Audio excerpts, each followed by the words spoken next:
There's a rumor going on that Ryan Mallett is being talked about going to the Houston Texans. Comcast Sportsnet in New England had an interesting take on this. Nick Underhill, firstly of MassLive.com, was the first to report this, and he has reported that it is talks. But then there's John McClain of the newspaper in Houston, the Houston Star? Chronicle. The Chronicle, Houston Chronicle. He said, not happening. There's no way. Shut it down. Not happening. But, since we live in fantasy world and whatnot, Tom E. Curon of Comcast Sportsnet New England said it's the safest way, quote unquote, for the Houston Texans to go, which I don't agree with at all. But firstly, Ryan Mallett, 25 years old. He was a first-round talent, slipped to the third round because of some off-the-field issues.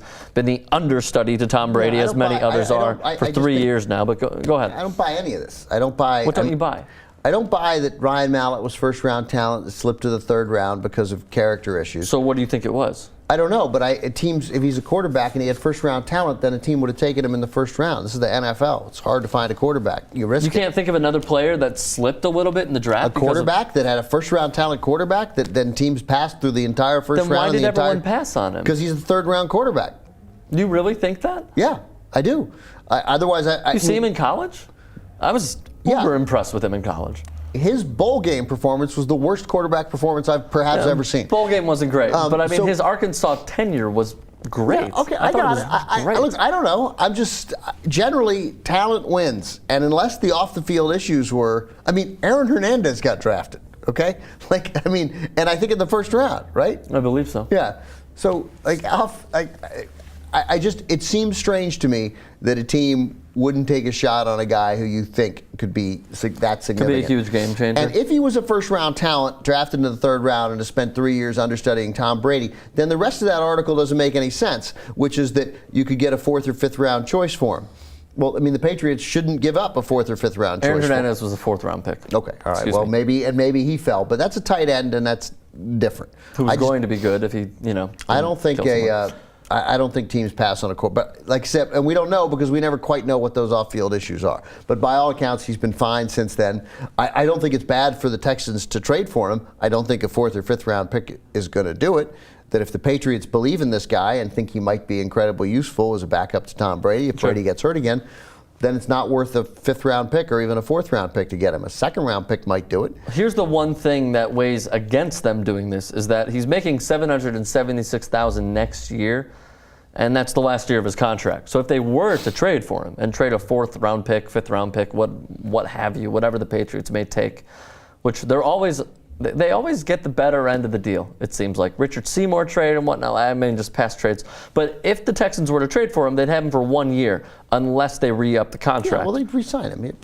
Teams re-sign players constantly in the NFL. And if he's good, then he'll get paid. All right, so hypothetically, if they do trade for him, let's say this happens next week, and then they go into the draft, which is May 8th, I believe. Do they draft a quarterback to compete with Mallett? Or do they sort of put off drafting a quarterback for another year? What do you think? I don't think that it makes any sense for them to trade. Look, if this magic of this article, which just seems super unfounded and wishful thinking, it seemed like it was written by a Texans fan. That if you can trade a fourth round pick for Ryan Mallett, then maybe you still take a quarterback. But that doesn't quite make sense to me. But what I think you would need, a minimum of 3, which was the Patriots spent. Why would they give up less than what they spent now? I don't know. Nothing bad has happened to him. Right, I was going to say, nothing's happened to him, and we don't even know what he's got yet. We don't know. I don't know how he's taken 4 snaps. I don't know how he's looked in preseason when he's played. I presume okay, or we wouldn't be talking about this.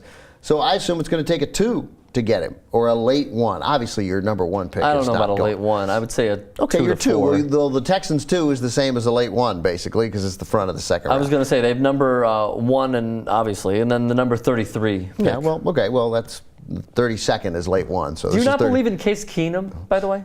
I do. I think Case Keenum might be a quarterback in the NFL, but he can be certainly. I think he could be like Dalton. He could be as good as Andy Dalton, if not better. I don't know. I were the Texans, you could have Case Keenum and Ryan Mallett compete, maybe. But you're going to have to give something up for him. So, and then if you give up something for him, a 2 or a 3, then you're not going to turn around and use your 1 on another quarterback. You'd obviously take Clowney and you'd put him opposite Watt and hope that you sort of create this, a Raven-like defense. I still think they take a quarterback. I mean, it seems too good to be true that they would not take a quarterback like Bridgewater or Bortles or Manziel. They would not take one of those. They should. And then it seems too good to be true that the Rams would not bolster their defensive line with Jadeveon Clowney to sort of limit Kaepernick and limit Russell Wilson. I mean, that would make them very competitive in the division. I think the Rams will do that, but I think that they should. Unless the Rams go the other way and take a quarterback and trade Bradford for assets, which is possible, although this is a bad time to be trading Bradford coming off the injury.